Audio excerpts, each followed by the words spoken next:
handstand, nah itu berdiri dengan tangan, berdiri dengan kepala.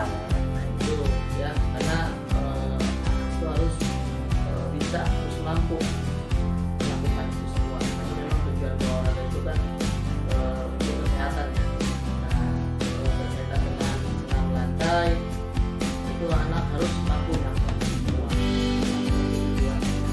Berarti di hari Senin saya memberikan materi terlebih dahulu tentang senam lantai atau manfaat dari senam lantai kepada anak-anak ya, dengan caranya.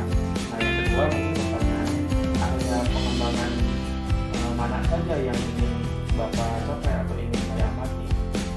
Nah mungkin untuk mengamati area perkembangan itu karena anak kalau olahraga itu kan senangnya di luar ya. Mungkin kalau misalkan materi di dalam kelas itu anak kadang suka nolak, wah udah enak di luar nih materinya. Nah karena ini berkaitan dengan senam lantai, jadi saya ambil materi di dalam kelas. Nah mungkin itu nanti yang bisa Bapak amati dan bisa Bapak untuk ini, karena memang anak itu karena mungkin sama guru kelasnya sering di kelas gitu ya Pak ya. Jadi kalau di kelas lagi pada olahraga ada sedikit menolak, padahal kan memang kaitannya dengan senam lantai, jadi harus saya sampaikan di dalam kelas.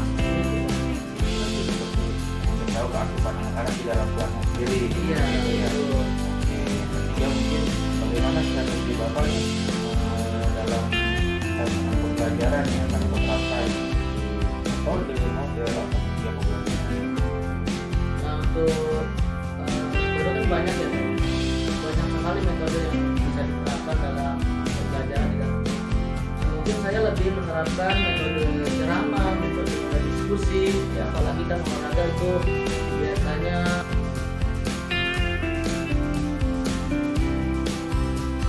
Salah satu kaki. kedengeran kan teman-teman? Nah, bilang dong A, misalkan posisi tubuh dalam posisi tegak biar teman-teman tahu bagaimana cara melakukannya, ya. Coba. Ayo. Atau posisi tubuh dalam posisi tegak, majukan salah satu kaki. Terus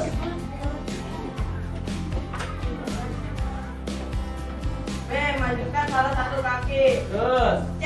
Fokuskan pandangan ke depan menghadap matras. selanjutnya D. Tundukkan badan dan letakkan tangan di matras. terus E. Bengkokkan tungkai kaki bagian depan. Luruskan tungkai kaki bagian belakang. F. Ayunkan tungkai belakang ke atas bersamaan dengan mengencangkan otot perut. G. Luruskan kedua kaki ke depan dan sejajarkan posisi dengan tubuh. H. Letakkan tangan lurus ke bawah sebagai tumpuan berat badan. ya itu adalah cara melakukan apa? Handstand. Nah itu cara melakukannya ya. Nah kira-kira gampang apa susah nih? Nah lumayan susah ya. Tapi nanti akan kita coba melakukannya ya.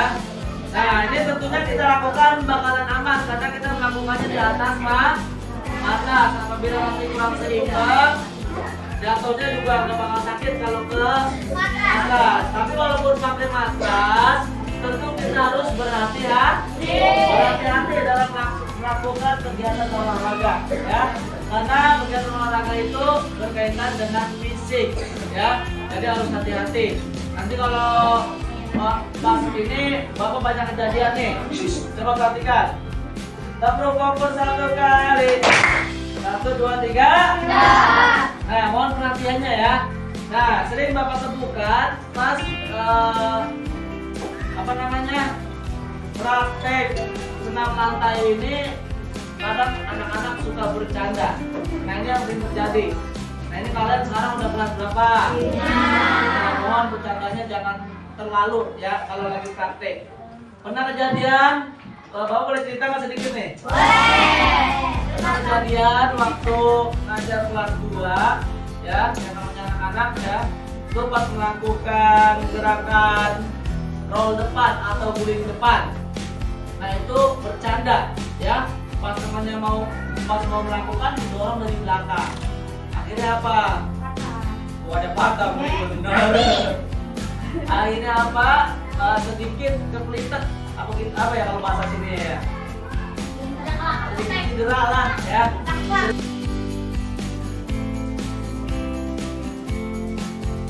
Di sini saya sebagai CDP Pembinaan Citra, ini ada rekan saya sebagai yang saya observasi nama dan ini ada PP saya atau pengajar praktik saya nama Pak Syari. Kegiatan pasca evaluasi ini dilakukan dalam rangka untuk membuat aksi nyata di modul 2.3 yang supervisi mungkin untuk mempersiapkan waktu kita langsung melakukan proses pasca. Ada beberapa yang ingin saya tanyakan terkait observasi yang pertama, bagaimana perasaan Bapak setelah dilaksanakan kegiatan observasi hari Senin kemarin? Alhamdulillah ya, saya sangat senang dengan acara yang kemarin kelas ya. Sebenarnya awalnya kaget apa nih ya? Iya, mau langsung lihat ke kelas ya, ternyata ada observasi dari alhamdulillah saya sangat senang ya.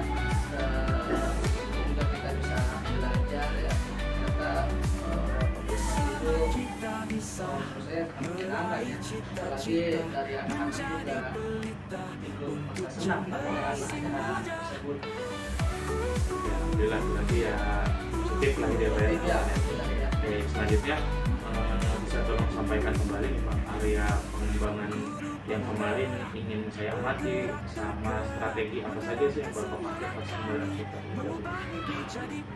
Mungkin yang bisa Bapak amati ya kemarin itu paling kalau di kelas terkenalnya cuma fokusnya anak-anak berdebat. Kan kalau olahraga itu lebih banyak di luar daripada dalam kelas. Mungkin yang itu yang bisa Bapak kembangkan dan Bapak lihat. Untuk strategi saya sendiri itu kalau misalkan anak belajar PJ4 dalam kelas itu mungkin saya ambil metode yang lebih menarik gitu Pak, supaya anak lebih fokus dalam belajar PJOK itu sendiri. Seperti itu. Berarti ada kemana fokus anak ya Iya, karena dalam video kan seringnya di luar kelas. Jadi sekali-kali di dalam kelas walaupun materinya itu tentang lantai ya kemarin kita ya, jadi agak sedikit kurang fokus ya, karena anak kan kalau olahraga itu mindsetnya belajarnya di luar nih, enakan gitu Pak. Oke, selanjutnya ya, menurut Bapak bagaimana hasil dari upaya pengembangan kompetensi yang Bapak inginkan tadi? Ya alhamdulillah ya Pak ya, hasilnya cukup bagus ya, apalagi fokus anak lebih meningkat nih. Ya biasanya saya sendiri di dalam kelas kok ternyata ada bapak dan juga ada kamera gitu ya. Jadi anak-anak lebih fokus dalam menyerap pembelajarannya ya, karena mereka juga semangat ya, wah direkam nih katanya, juga lebih fokus dalam belajarnya. Apalagi memang kalau PJOK itu termasuk apa ya, mata pelajaran yang disenangi oleh anak-anak ya Pak ya, ya karena menyenangkan kalau belajar PJOK. Kamu Bapak mengalami kendala kegiatan pembelajaran kemarin? Kalau kendala ya pasti ada ya Pak ya. Kendalanya paling ada beberapa anak, 1-2 anak yang di kelas itu kurang fokus dalam belajar. Banyak faktor yang mempengaruhi itu, salah satunya faktor yang menyebabkan dia kurang fokus itu karena ingin cepat-cepat keluar biasanya Pak. Ya kan kalau olahraga tuh pengennya di luar kelas dulu ya. Nah sekali-kali sekarang dikasih materi senam lantai kan dalam ruangan, makanya menyebabkan anak sedikit kurang fokus dalam belajar dalam kelas gitu Pak. Nah, kira-kira menurut Bapak kenapa hal itu bisa terjadi dari anak dua yang tidak? Hal itu bisa terjadi karena mindset anak itu dalam belajar video itu di luar gitu Pak. Jadi mungkin dia udah 5 hari misalkan belajar sama guru kelasnya, nah ini mau pelajaran PJOK nih, buat dia ingin keluar dari kelas itu sendiri Pak. Begitu mungkin seperti itu ya. Ya karena memang kalau PJOK tuh lebih banyak di luar kelas, walaupun kita materi biasanya di luar juga. Tadi lalu terkait kendala tadi, bagaimana cara Bapak mengatasi kendala tersebut? Untuk mengatasi kendala tersebut, anak kurang fokus di dalam kelas ya, itu mungkin saya pakai metode yang lebih kekinian gitu Pak, yang lebih menarik supaya anak mau mengikuti materi pembelajaran PJOK yang saya sampaikan ya, seperti itu Pak.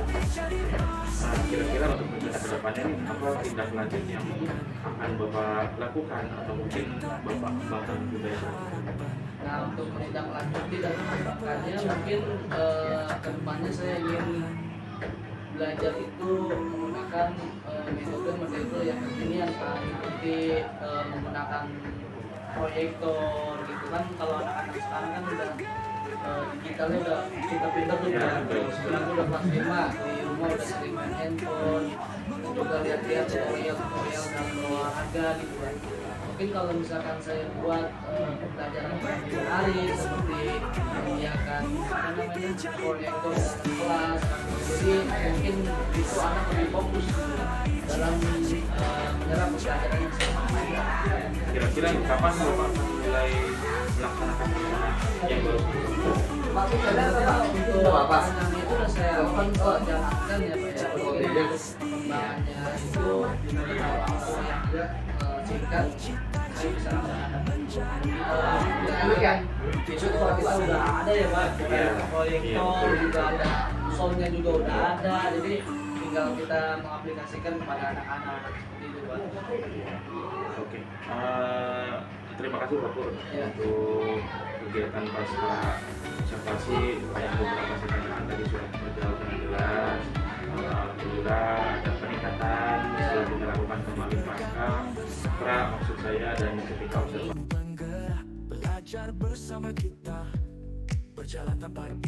Selanjutnya nih Pak Pur, yang saya beritahu kemarin kegiatan pasca ini ada saya mendampingi. Selanjutnya kita berikan waktu kepada Pak Syarif untuk memberikan umpan balik positif terkait proses pasca observasi yang sudah kita lakukan tadi. Silakan. Ya, terima kasih Pak Purnama dan Pak Eka yang sudah meluangkan waktunya untuk kegiatan ini. Alhamdulillah sudah berjalan praobservasi dan observasi yang dilakukan oleh Pak Wahyu dan Eka selaku CPK Angkatan 11 Kabupaten Bekasi. Sekali lagi saya ucapkan terima kasih kepada Pak Purnama yang bersedia menjadi coaching ya, sebagai coaching orang yang diobservasi dan coaching. Jadi dalam hal ini adalah pelaksanaan supervisi akademik dengan teknik coaching. Artinya teknik coaching seperti yang tadi yang disampaikan oleh Pak Eka, ada tanggung jawab coaching yang pada intinya adalah mengidentifikasi seperti apa permasalahan saat pembelajaran Pak Purnama di kelas. Walaupun Pak Purnama ini adalah guru PJO kan itu tadi ya, dan kemarin sudah diobservasi hari Senin tadi ya oleh saya. Nah kemudian Pak Purnama tadi setelah diidentifikasi ada berbagai macam hal permasalahan di mana area pengembangannya tentu saja seperti masalah-masalah di sekolah lain bisa jadi ya, bahwa fokus pembelajarannya kurang, kemudian dari sisi gurunya juga kita harus bisa mengelola kelas yang bagus gitu kan. Apalagi di PJOK tadi Pak Purnama bilang bahwa pelajaran PJOK itu identik dengan pembelajaran di luar kelas gitu ya. Nah, karena maka ini perlu bagaimana menyajikan pembelajaran PJOK pada saat di dalam kelas agar lebih menarik lagi. Maka benang merahnya yang saya tarik kesimpulan tadi seperti itu, maka sampai pada rencana aksinya bahwa Pak Purnama akan melaksanakan pembelajaran yang mengandung impact tadi ya, yang proyektor ya, yaitu kita sebut impact. Nah, agar lebih menarik anak-anak menonton video senang misalnya dan praktiknya di kelas, mereka lebih senang, lebih menarik gitu kan pembelajarannya, yaitu solusinya sudah ada di situ. Nah, inilah perlunya coaching. Jadi sebenarnya supervisi akademik yang notabene biasa dilakukan oleh pengawas atau kepala sekolah yang biasa gitu ya, menunjukkan SPP-nya segala macam gitu kan. Itu supervisi yang memang rutin dilakukan oleh pengawas atau kepala sekolah. Bukan kita mengesampingkan supervisi yang dilakukan oleh pengawas atau kepala sekolah, tapi sebetulnya kita ingin mengatakan bahwa supervisi yang dilakukan itu bisa dilakukan oleh sesama teman guru. Karena apa? Sesama teman guru teknisnya adalah coaching seperti ini. Karena ketika saat seorang guru disupervisi oleh pengawas atau kepala sekolah, itu bisa jadi sifatnya mentoring. Nah ini yang beda, karena pengawas atau kepala sekolah akan menyampaikan solusi-solusi yang pernah dia lakukan saat menjadi guru. Nah, misalnya Pak Kepala Sekolah atau Pak Pengawas melihat cara pembelajaran Pak Purnama di kelas. Nah itu maka mereka akan menyampaikan, waktu dulu saya ngajar, ya ini begini Pak, gitu kan. Tapi ketika supervisi akademik yang dilakukan oleh teman sejawat sesama guru, itu sifatnya adalah coaching. Artinya tidak ada yang lebih pintar atau tidak ada yang lebih berpengalaman atau tidak setara. Karena memang ini adalah sifatnya coaching. Coaching itu ya seperti tadi, mengidentifikasi, kemudian melaksanakan seperti apa kendalanya, apa perkembangan saat pembelajaran, kemudian solusinya apa. Nah solusinya pun diungkapkan sendiri oleh kita. Maka sebenarnya itu saling mengisi. Pak Eka juga bisa belajar dari cara pembelajaran Pak Purnama. Pak Purnama juga bisa terbuka mindsetnya, terbuka pikirannya setelah ditanya kulit oleh Pak Eka, menemukan solusinya. Oh ya, saya coba deh pakai proyektor biar anak-anaknya pergi keluar gitu kan. Nah, di lain waktu saya harapkan Pak Eka pun sama. Pak Pur, ada ini nggak jam kosong? Ya ada Pak Eka.